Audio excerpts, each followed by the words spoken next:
RTI Live News. Ask for right. నమస్తే welcome to RTI live news. Kagaz Nagar పట్టణంలోని MLA నివాసంలో Sirpur MLA Palvai Harish బాబు తెలంగాణ రాష్ట్ర మంత్రులపై నిరాధార ఆరోపణలు చేసినందుకు దానిని ఖండిస్తూ నిన్న పత్రికాముఖంగా సమావేశం ఏర్పాటు చేయడం జరిగింది. మరియు సిర్పూర్ నియోజకవర్గ కాంగ్రెస్ పార్టీ ఇన్ఛార్జి రవి శ్రీనివాస్ పై నిరాధార ఆరోపణలు చేయడంతో పార్టీ ఆదేశాల మేరకు సిర్పూర్ నియోజకవర్గం ఆయా మండలాల కాంగ్రెస్ అధ్యక్షులు నాయకుల ఆధ్వర్యంలో బెజ్జూర్, పెంచికల్పేట్, ఈసగాం, కౌటాల, కాగజ్ నగర్ ఆయా పోలీస్ స్టేషన్లలో సిర్పూర్ ఎమ్మెల్యే పాల్వై హరీష్ బాబుపై ఫిర్యాదు చేశారు. ఈ సందర్భంగా ఆయా మండలాల కాంగ్రెస్ పార్టీ అధ్యక్షులు మాట్లాడుతూ గిరిజన మహిళ పైన నిరాధార ఆరోపణలు చేయడం కాకుండా అధికార పార్టీ నాయకులు ప్రజల అక్రమ వసూలు చేస్తున్నారని, నిరాధారణ ఆరోపణలు చేయడంతో ఇబ్బంది పెడుతున్నారని, మంత్రులపై నిరాధారణ ఆరోపణలు చేయడానికి ఖండిస్తూ చిల్లర రాజకీయాలు చేయకూడదని, చట్టపరమైన చర్యలు తీసుకోవాలని తెలిపారు. బీజేపీ పార్టీ మరి ఎమ్మెల్యే హరీష్ బాబు గారు నిన్న అనగా 18 తారీఖు రోజు ప్రెస్ మీట్లో మాట్లాడే మాటలు వెంటనే వెనుకకు తీసుకోవాలా.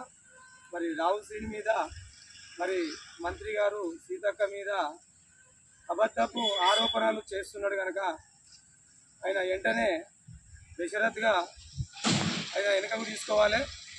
మరి ఇప్పుడు అతను ఏదైతే నిన్న మాట్లాడినాడో మరి సిర్పూర్ నియోజకవర్గం ఇన్ఛార్జి రావి శ్రీనివాస్ మీద, మరి మాజీ ఎమ్మెల్యే కోనప్ప మీద, మరి మంత్రివర్యులు సీతక్క మీద, అలాగనే ఉత్తమ్ కుమార్ గారి మీద, వీరి మీద అబద్ధపు ఆరోపణలు చేస్తున్నాడు.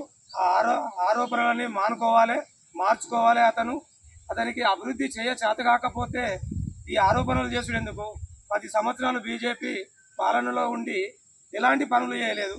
ఈరోజు కాంగ్రెస్ ప్రభుత్వం వచ్చిన తర్వాత అదే సిర్పూర్ నియోజకవర్గం నుంచి ఇన్ఛార్జిగా ఉండి రావి శ్రీనివాస్ మంచి పనులు చేస్తుంటే ఓర్వలేక మరి ఈ హరీష్ బాబు అతని మీద నిందలేయడం జరుగుతున్నది. ఆ నిందలేయడం పద్ధతి కాదు. ఇప్పుడే మేము ఆల్రెడీ ఆయన మీద కేసు పెట్టేసినాం పోలీస్ స్టేషన్లో.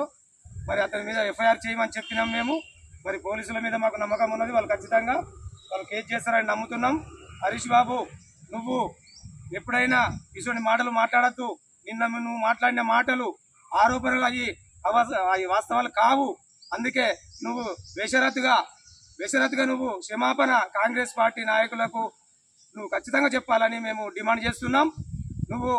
నీకు పాలన చేత కాకపోతే రాజీనామా చేసి పక్కకుండు. కాంగ్రెస్ పార్టీ ఎట్లా అభివృద్ధి చేయాలో, ఏ ప్రాసెస్లో ఎట్లా చేయాలో అట్లా చేస్తుంది.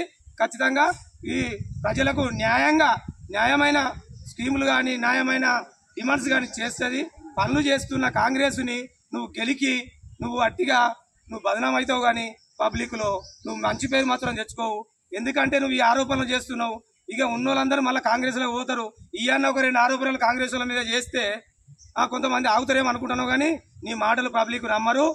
ఇప్పుడు కాంగ్రెస్ ప్రభుత్వం వచ్చిన కాడ నుంచి ఎన్ని స్కీములు ఇప్పుడు నడుస్తున్నాయి. ఇప్పుడు అది కాకినాడ నుంచి సిర్పూర్ పెదబండ వరకు రోడ్డు, అది మొన్న సీతక్క గారు వచ్చినప్పుడు ఆమెకు చూపెట్టి, ఇన్ఛార్జి రావుసీనన్న చూపెట్టి ఆ రోడ్డు చేస్తే అది నీ ఖాతాలు వేసుకొని నువ్వేదో చేయించినట్టుగా, నీ ఖాతాలు వేసుకొని నేను చేసినట్టుగా చెప్పి బిల్డప్లు ఇచ్చుడు కాదు బాబు. నువ్వు మానుకో. నువ్వు ఖచ్చితంగా సీతక్క గారికి, మరి రావుసీనన్న గారికి, కోనప్ప గారికి, ఉత్తమ్ కుమార్ గారికి బేషరతుగా నువ్వు క్షమాపణ చెప్పాలని మేము డిమాండ్ చేస్తున్నాం కాంగ్రెస్ పార్టీ నుంచి. జై కాంగ్రెస్. ఇచ్చినటువంటి స్టేట్మెంట్ ఏదైతే ఉన్నదో పాల్వై హరీష్ బాబు గారు, పాలు అంటే శుద్ధ పాల లెక్క, ఏదో వెన్నపూస అనుకొని చెప్పేసి శుద్ధ మాటలు మాట్లాడుతున్నావు. నువ్వు కుళ్ళిపోయిన పాలు అని చెప్పేసి అందరికీ తెలుసు. సంఖ్యాపరంగా మీరు ఎప్పుడు కూడా గెలవలేదు.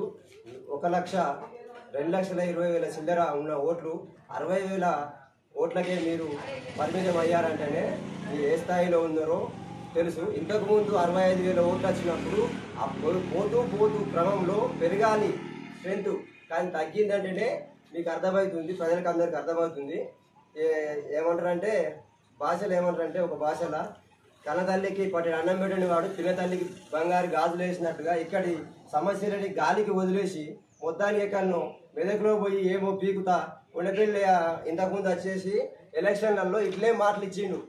హామీలు కాకమ్మ కథలు చెప్పేసేసి కూదవేడి దూరంలో ఉన్నది రెబ్బెనకు ఇదే ఇదే రెబ్బైన కూతవేటి దూరంలో ఉన్న కొండపల్లికి ఏం పీకలేని వాడు ఇప్పుడేదో పీకుతా అది చేస్తా అంటే అవన్నీ ఏది కాదు. దొరబాబు గారు, చిట్టుబోటి మాటల బాబు గారు, ఆ మాటలని మానేస్తే బాగుంటుంది. మీరు దొర కాదనుకున్నది కావచ్చు, బాబు అంటే మీరు ఒక దొరే.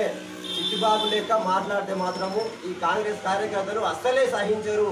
అదైనా కూడా ఒక ట్రైబల్స్ బిడ్డ అయినటువంటి మాకు అక్కలాంటి బిడ్డ అయినటువంటి సీతక్క గారి మీద కూడా ఆరోపణలు చేస్తూ మీరేదో మీ పవన్ కోసం మీరు గడుపుకొని ఇప్పుడు మీకు రంగు బయటపడ్డ తర్వాత మీరు ఈ అన్ని వ్యాఖ్యలు చేయడం సరికాదు. ఇంకోసారి ఇట్లాంటి సమస్యలని సృష్టించిందనుకో ఇప్పుడు చేస్తే తగిన చర్యలు తీసుకొని మేము కూడా కార్యకర్తలుగా బుద్ధి చెప్పాల్సిన అవసరం ఎంతైనా ఉంది అని ఖండిస్తూ దీనికి ఖండిస్తున్నాం.